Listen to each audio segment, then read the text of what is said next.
Ma mère m'a envoyé un message au sujet de l'anniversaire de mon fils. Je lui ai répondu que nous le fêterions une autre fois, que l'argent se faisait rare, que ce n'était pas un problème. Ce soir-là, ma sœur a publié des photos d'une fête somptueuse pour ses enfants. Mon fils a murmuré qu'il les choisissait toujours.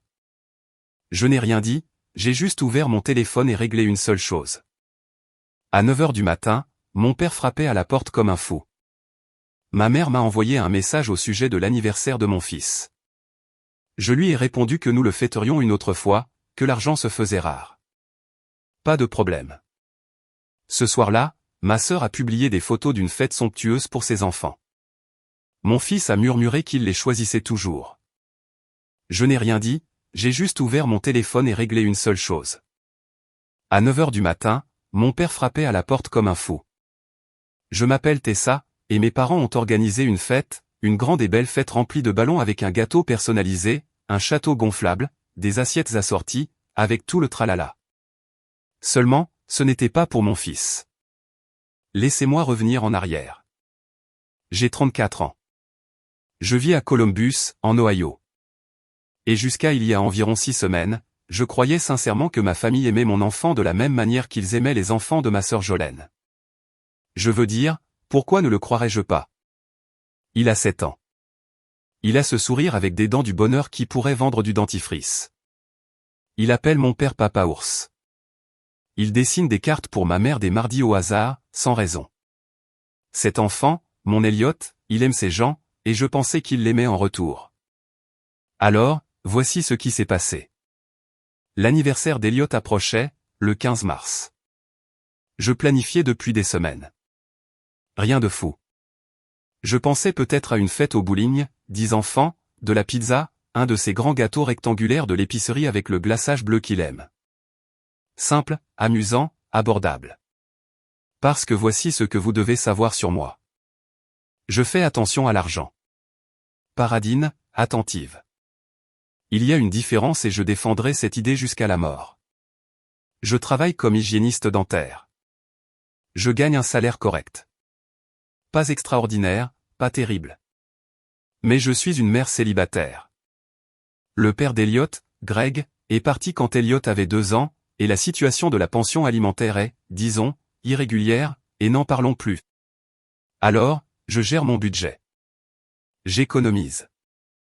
Je découpe des coupons comme si nous étions en 1987. Je conduis une Honda Civic de 2016 avec une bosse sur la portière passager que j'ai nommée Gérald parce qu'à ce stade, Gérald fait partie de la personnalité de la voiture. Et la raison pour laquelle j'économisais si durement, c'est que j'essayais de rassembler un acompte pour un petit condominium. Elliot et moi louions un appartement de 2 chambres depuis 5 ans, et le propriétaire venait de me dire qu'il augmentait à nouveau le loyer. J'étais si près d'en avoir assez. Genre, à quelques mois près, donc chaque dollar comptait. Maintenant, ma sœur Jolene. Jolene a 29 ans. Elle a 3 enfants.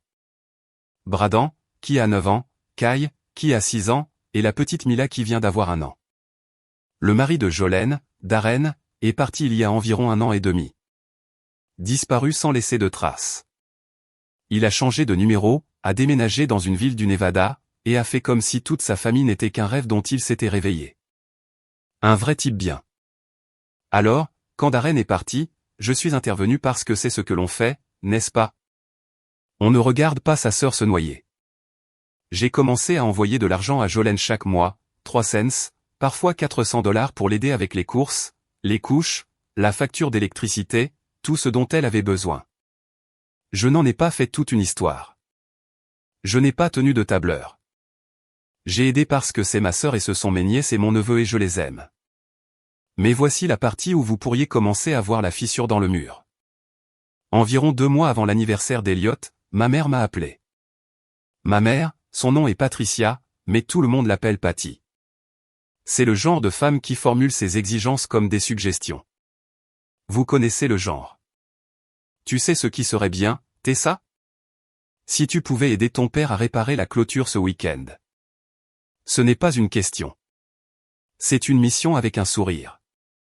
Donc Patty m'appelle et me dit, Tessa, ma chérie, ton père et moi refaisons la salle de bain. L'entrepreneur nous a donné un devis et c'est un peu plus que ce que nous attendions. Penses-tu que tu pourrais participer? Peut-être 2000. 2000 dollars. J'ai failli rire. Non pas parce que c'était drôle, mais parce que vous comprenez, j'envoyais déjà des centaines de dollars à Jolene chaque mois, n'est-ce pas? Tout en économisant pour un condominium, tout en élevant un enfant seul, tandis que Gérald, la Civic Bosley, avait besoin de nouvelles plaquettes de frein. Alors, j'ai dit aussi doucement que possible, maman, je ne peux vraiment pas en ce moment.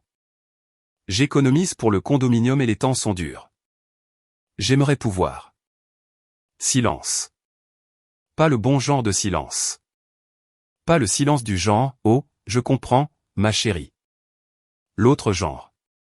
Le genre où vous pouvez entendre quelqu'un recalculer en temps réel ce qu'il pense de vous. Elle a dit, eh bien, ta sœur aurait trouvé un moyen. Et j'ai pensé, vraiment? Jolene, que je soutiens financièrement depuis plus d'1 an. Cette Jolene-là aurait trouvé un moyen de te donner 2000 dollars? Je n'ai pas dit cela, évidemment, car je n'essaie pas de balancer ma sœur. Mais je l'ai pensé. Je l'ai pensé si fort. J'ai juste dit, je suis désolé, maman.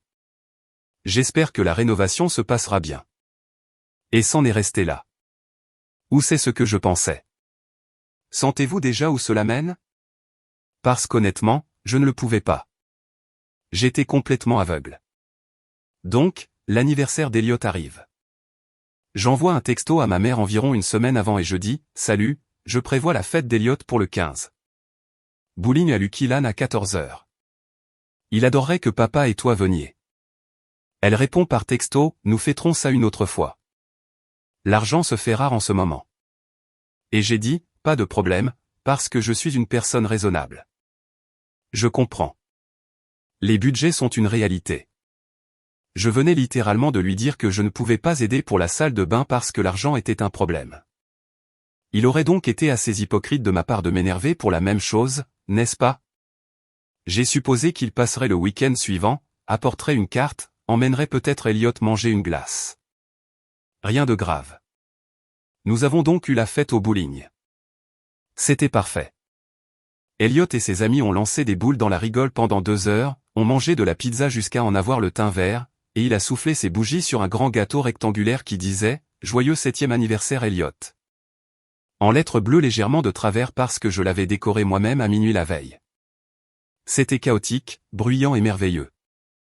Ce soir-là, j'étais assise sur le canapé, Elliot déjà endormi, parcourant mon téléphone comme on le fait quand on est fatigué mais que le cerveau ne veut pas s'éteindre. Et j'ai ouvert Facebook et voilà que Jolene avait posté un album photo, 23 photos d'une fête. Pas n'importe quelle fête, une fête somptueuse. On parle d'un lieu loué, d'un DJ, d'un de ces gâteaux à étages élaborés avec des personnages en pâte à sucre, d'un photomaton avec des accessoires, de sacs cadeaux qui semblaient coûter plus cher que ma facture d'épicerie. Et de t-shirts assortis pour tous les enfants sur lesquels était écrit équipe de cousins. C'était une fête d'anniversaire commune pour Bradan et Kai.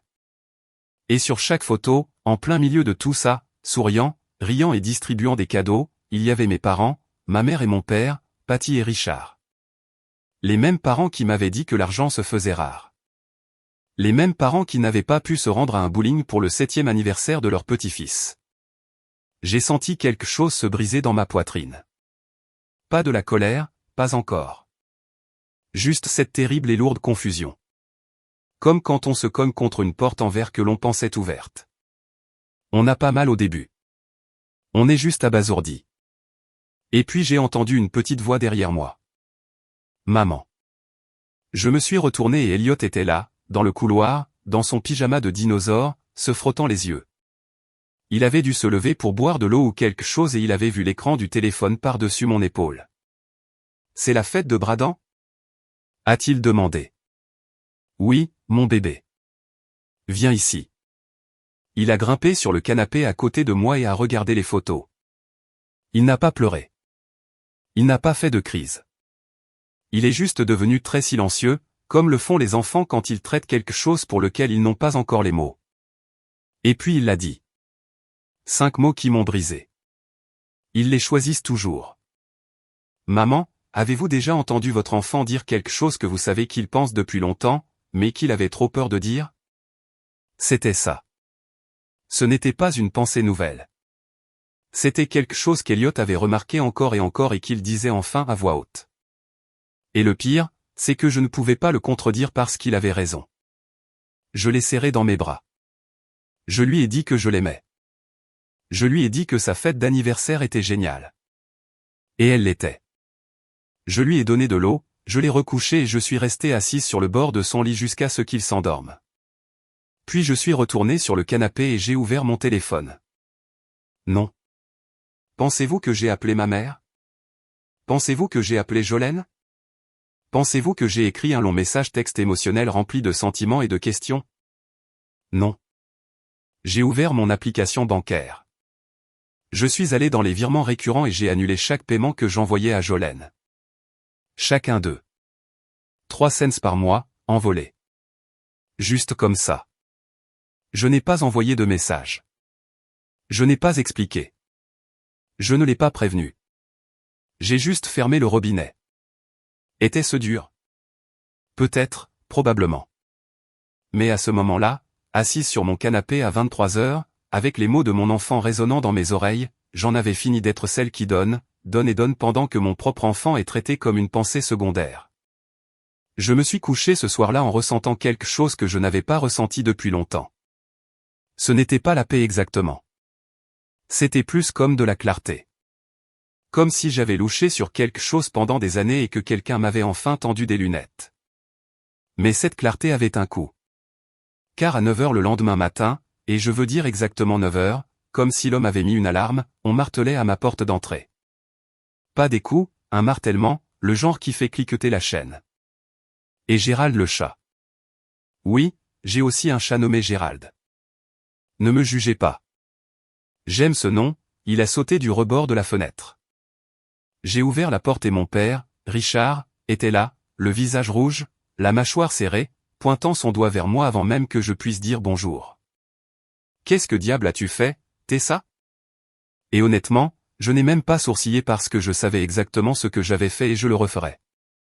Mais ce qui s'est passé ensuite, ce que mon père a dit, ce que Jolene a fait, et ce que ma mère a essayé de manigancer, c'était d'un tout autre niveau. Et je vais tout vous raconter parce que cette histoire devient bien pire avant de s'améliorer. Et j'ai besoin que vous l'entendiez. Mon père se tenait sur le pas de ma porte, me regardant comme si j'avais commis un crime.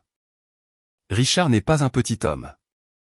61 ans, de larges épaules, des mains d'électricien à la retraite, et il était furieux. Qu'est-ce que diable as-tu fait, Tessa? Je me suis appuyé contre le cadre de la porte. Je ne l'ai pas invité à entrer. Je ne lui ai pas offert de café. Bonjour à toi aussi, papa. Jolene a appelé ta mère à 7 heures en pleurant. Tu l'as coupée sans avertissement. Elle a 3 enfants et pas de mari, et tu lui retires le tapis sous les pieds.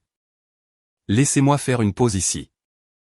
Mon père, qui a manqué l'anniversaire de son petit-fils pour assister à une fête somptueuse pour les enfants de Jolene, a traversé la ville à 9 heures du matin pour me crier dessus parce que je ne continuais pas à financer la vie de ma sœur. Voyez-vous l'ironie? Parce que moi, je la voyais très bien. Mais je n'ai pas explosé. J'ai appris quelque chose sur ma famille en 34 ans. Si vous montrez vos émotions, ils s'en servent contre vous. Ils vous qualifient de dramatique.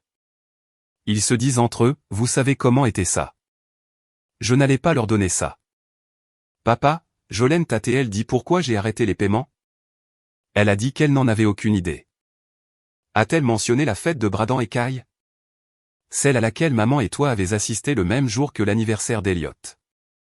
L'anniversaire auquel vous m'avez dit que vous ne pouviez pas venir parce que l'argent se faisait rare. Cette petite lueur a traversé ses yeux. Il savait exactement de quoi je parlais.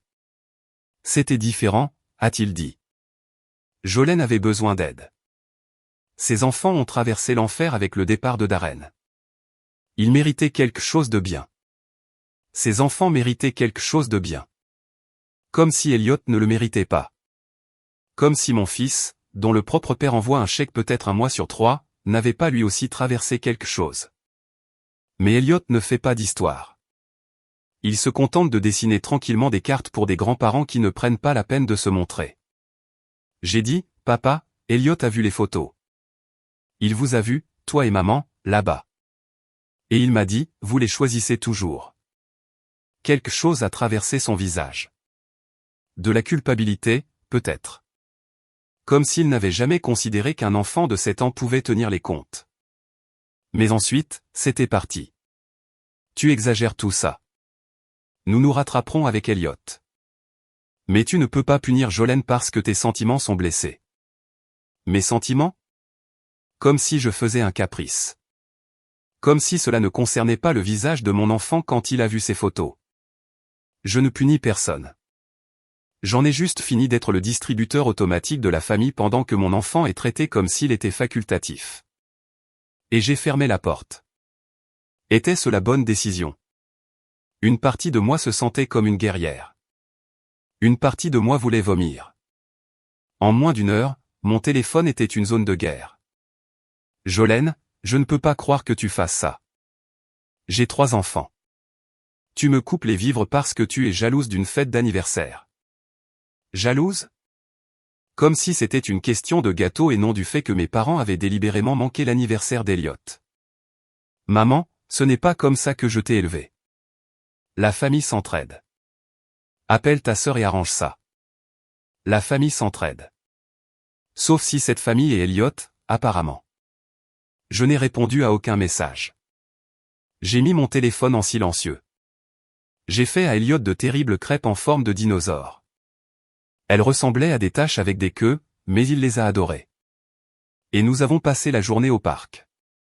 Mais le silence les rendait fous. Le soir, j'avais 14 textos non lus et 3 appels manqués. Je les ai tous lus, je n'ai répondu à aucun. Lundi, pendant ma pause déjeuner, j'ai reçu un appel que je n'attendais pas. Mon oncle Warren. Warren est le frère aîné de ma mère. 61 ans, il vit à Dayton, directeur de lycée à la retraite. Il est calme, il est juste, et c'est la seule personne dans ma famille qui ne m'a jamais fait sentir folle d'avoir des sentiments. Salut, Tessie, a-t-il dit, c'est le seul qui m'appelle comme ça. J'ai entendu dire qu'il y avait de l'orage dans la famille. J'ai ri. De l'orage était l'euphémisme du siècle. Ta mère m'a donné sa version. J'aimerais entendre la tienne. Je lui ai tout raconté. L'argent de la rénovation que je ne pouvais pas donner. Le commentaire de maman sur le fait que Jolene aurait trouvé un moyen. Le texto d'anniversaire. Les photos Facebook. Les mots d'Elliot. L'application bancaire. Mon père à la porte. Il a écouté sans m'interrompre une seule fois. Puis il a dit quelque chose qui m'a fait me sentir comprise pour la première fois depuis des semaines. Ce n'est pas correct, Tessa. Rien de tout cela n'est correct. J'ai failli pleurer sur le champ dans la salle de pause, à côté du sandwich au thon de quelqu'un. Ce n'était rien de profond. C'était juste quelqu'un dans ma famille qui disait que ce qui était arrivé à mon enfant n'était pas juste, que je n'étais pas folle, mais il a dit, et je savais qu'un mais arrivait. Couper les ponts avec Jolene sans un mot, c'était une grenade, pas une conversation. Tu le sais, n'est-ce pas? Je sais. Mais j'étais si fatigué de tout maintenir ensemble pendant que tout le monde me traite comme si je devais juste être reconnaissante. Je t'entends. Et ces enfants, Bradan, Kai, Mila, ils n'ont rien fait. Jolene est en train de se noyer. Ça n'excuse pas tes parents. Mais il y a une différence entre poser une limite et brûler un pont. Il avait raison. Et je détestais qu'il ait raison parce qu'être en colère était plus simple. Il a dit qu'il passerait quelques appels, parlerait à ma mère et à mon père, s'assurerait que tout le monde comprenne la véritable histoire, pas seulement la version où j'étais la méchante. Je lui ai donné quelques jours, non pas parce que j'étais prête à pardonner, mais parce que Warren avait gagné ma confiance au cours d'une vie à être le seul adulte de ma famille qui écoutait vraiment. Mais parfois, quand on donne du temps aux gens, ils empirent les choses. Et c'est exactement ce qui s'est passé. Mercredi soir, j'ai récupéré Elliot et je suis rentré à la maison. Assise sur les marches devant mon immeuble, il y avait Jolene, Mila sur la hanche. Cette expression sur son visage que je ne peux décrire que comme une tristesse répétée. Vous savez, quand quelqu'un a répété son discours devant un miroir? Ça.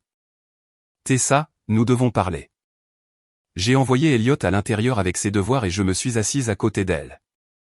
Mila a attrapé mon collier parce qu'elle a 1 an et ne sait rien de tout ce gâchis. Je ne comprends pas pourquoi tu me fais ça. Jolene a dit, savais-tu que maman et papa allaient manquer l'anniversaire d'Elliot pour venir à ta fête?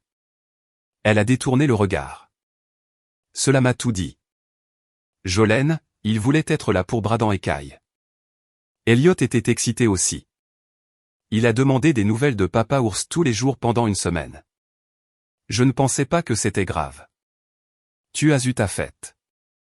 Nous avons eu la nôtre. Tu as eu la tienne. Nous avons eu la nôtre. Comme si un bowling avec un gâteau fait maison et une salle de réception avec un DJ et l'attention exclusive de mes parents était la même chose.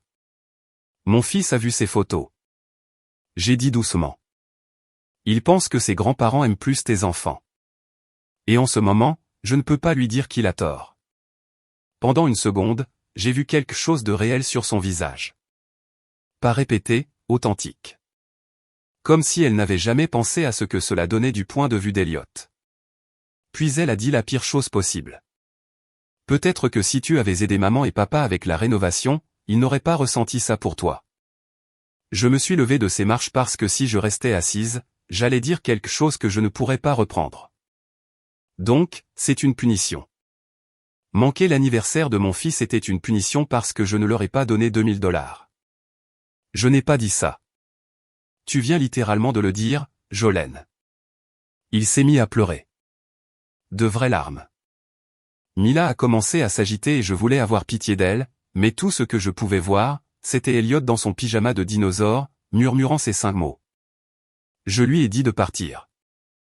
Je suis rentré et j'ai trouvé Elliot en train de faire ses devoirs de maths comme si de rien n'était. Je me suis assise à côté de lui et je l'ai aidé avec les longues divisions en prétendant que mon cœur n'était pas brisé.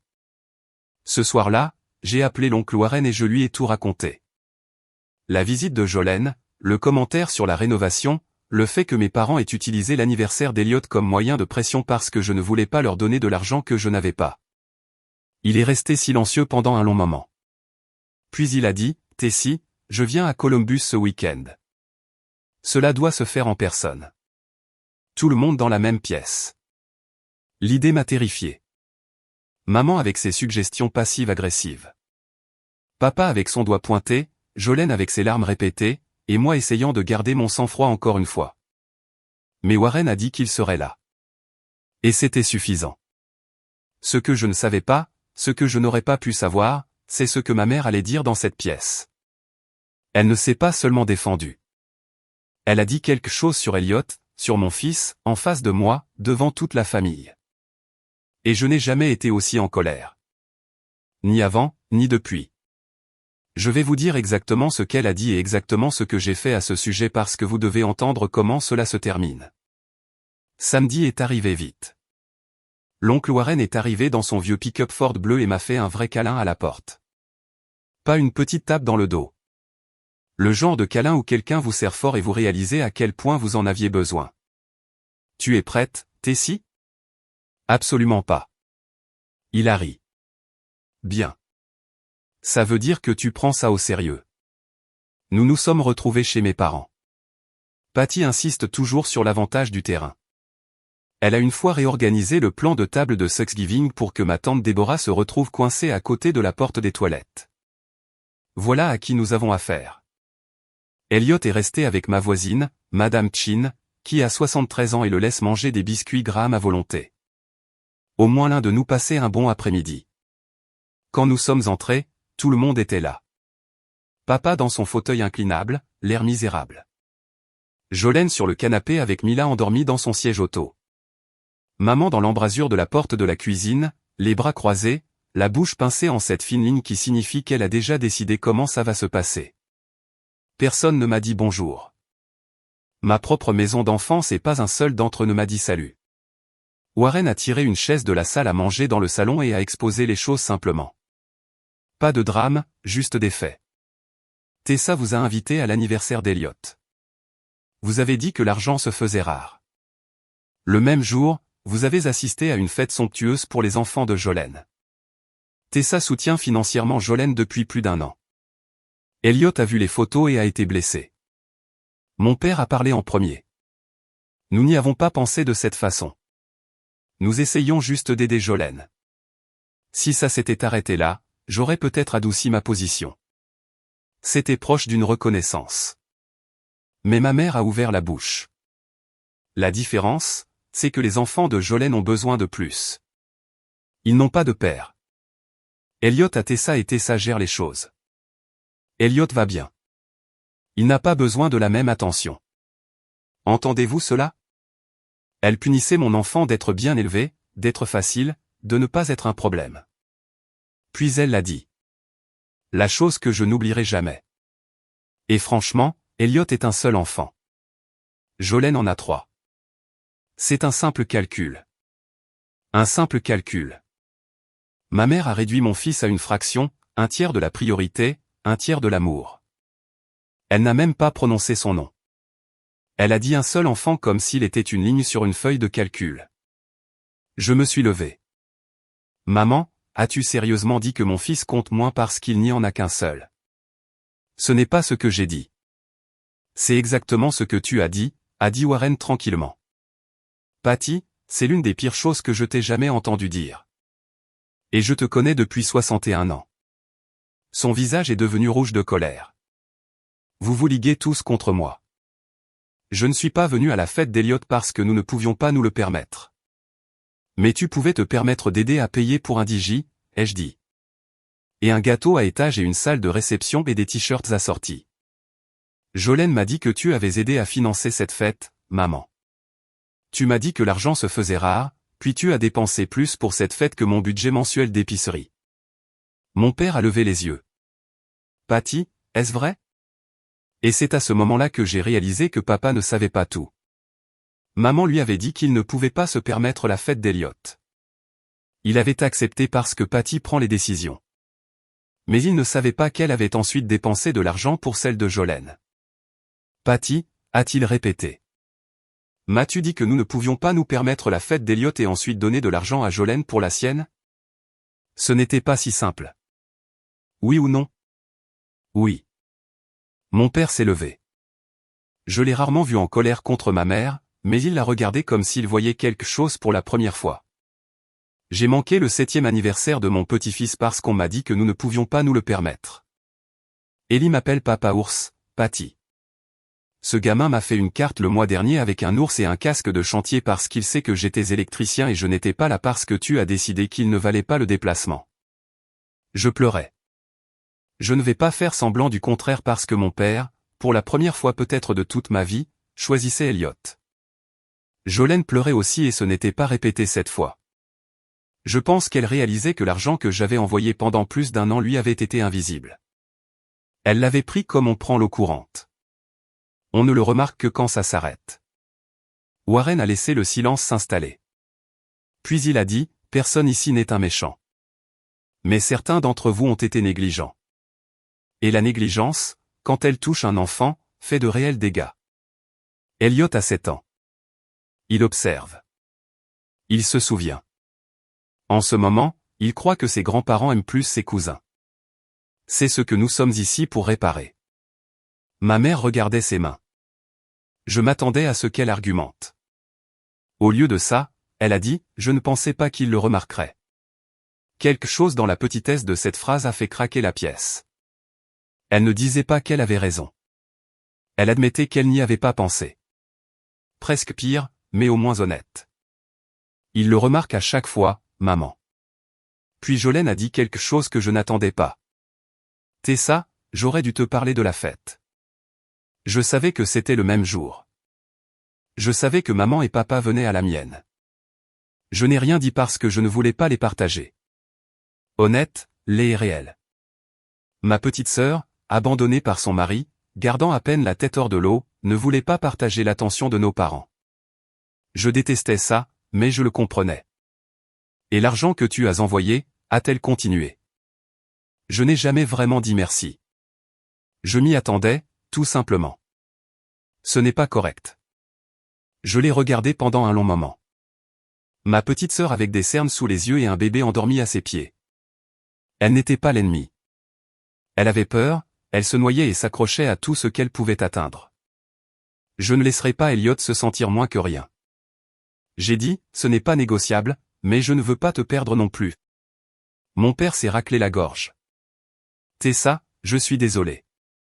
J'aurais dû être à ce bowling. J'aurais dû y aller moi-même. C'est ma faute. Et Patty, têtue, exaspérante Patty, a finalement dit « Je suis désolé, aussi ». J'étais en colère à propos de l'argent de la rénovation, et je l'ai fait payer à Elliot. C'était mal. Pas des excuses parfaites. Mais elle l'a dit. Et elle le pensait, du moins en grande partie. Warren a dit « Voici ce qui se passe maintenant. Patty, Richard, vous arrangez ça avec Elliot. Pas avec des cadeaux, avec du temps. Vous vous montrez de manière constante. Et Tessa, quand tu seras prête, toi et Jolene, vous trouverez une solution de soutien qui ne te laissera pas le sentiment d'être utilisé. » Personne n'a argumenté. Le samedi suivant, mes parents sont venus. Papa a apporté une maquette d'avion et lui et Elliot se sont assis à la table de la cuisine pendant 3 heures à coller de minuscules pièces ensemble. Maman a apporté le déjeuner et s'est assise avec moi sans faire un seul commentaire sur mon appartement ou mon budget. Gênant. Oui, suffisant. Pas encore. Mais c'était un début. Jolene et moi avons pris un café quelques jours plus tard. Juste nous deux. Je lui ai dit que je l'aiderais à nouveau, mais différemment. Pas de chèque en blanc. Nous regarderions son budget ensemble et elle devait demander des programmes d'aide du comté qu'elle avait évités par embarras. Elle a accepté et elle a tenu sa promesse. Elle a été approuvée pour l'aide à la garde d'enfants et les bons alimentaires en 3 semaines. Ça n'a pas tout réglé, mais ça a enlevé de la pression sur nous deux. Elliot, il va très bien. Papa vient tous les samedis maintenant. Ils ont fini l'avion, en ont commencé un deuxième. La semaine dernière, Elliot m'a dit que papa ours lui apprenait comment fonctionnent les circuits. Mon enfant a 7 ans et il câble une ampoule. Terrifié et fier en même temps. Maman essaie. Elle lance encore des petites piques parfois, mais se rattrape plus souvent. Elle n'a manqué aucun événement depuis. Elle est venue à la pièce de théâtre de l'école d'Elliot. Elle s'est assise sous la pluie à son match de football sur un gradin en métal et a applaudi comme s'il marquait le but de la Coupe du Monde. Ma famille est-elle réparée? Les familles ne se réparent pas comme des voitures. On ne peut pas les déposer dans un garage et les récupérer comme neuves. Mais nous allons mieux. Et Elliot ne dit plus qu'ils les choisissent toujours. Dimanche dernier, tout le monde a dîné chez mes parents. Moi, Elliot, Jolene, tous les enfants, mes parents et l'oncle Warren, qui est venu de Dayton pour inspecter les progrès. Elliot était assis entre mon père et Bradan, se disputant pour savoir si Batman pouvait battre Spider-Man. Très sérieux, très bruyant. Warren a croisé mon regard de l'autre côté de la table et m'a fait un petit signe de tête, comme pour dire, c'est à ça que ça devrait ressembler. J'ai hoché la tête en retour. Ce n'est pas parfait, mais c'est à nous. Oh, et Gérald, la Civic Bosley. J'ai obtenu le condominium, la signature a eu lieu le mois dernier. 2 chambres, un petit balcon et une place de parking pour Gérald. Elliot a choisi de la peinture vert vif pour sa chambre, comme un dinosaure. Évidemment. Le jour du déménagement, mon père et Warren ont porté des cartons.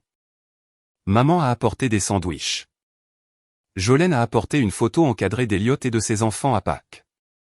Tous couverts de chocolat, souriant comme des fous. Je l'ai accroché dans le couloir.